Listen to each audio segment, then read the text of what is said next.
Paborito naman pong pasyalan ng marami ang Enchanted Kingdom, hindi lang dahil sa kanilang rides, kundi sa makulay at nakakabilib na fireworks display. May report si Monique Lachica.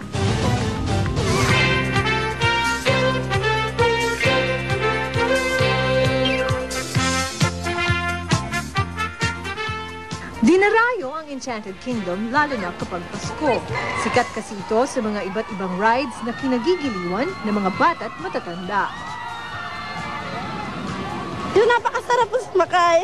Hindi ka ba natakot? Natakot po pababa. Masaya, masaya!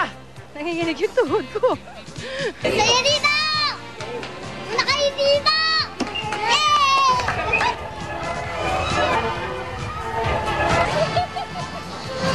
Pero hindi lang rides ang inaabangan dito. Mayroon ding mga palabas na pwedeng abangan at sa mga mahihilig sa magic.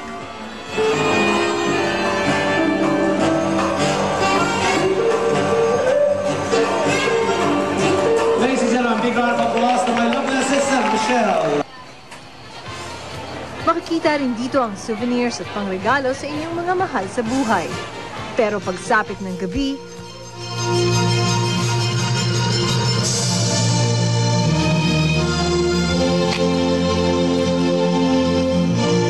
may talagang ipinagmamalaki ang Enchanted Kingdom, ang makukulay na fireworks display na kung tawagin ay spektakulo.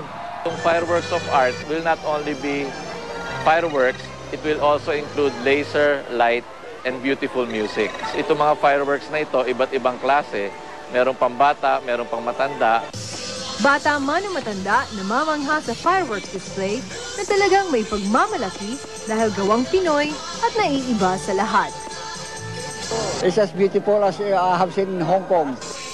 Dinarayo ang Enchanted Kingdom lalo na kapag Pasko.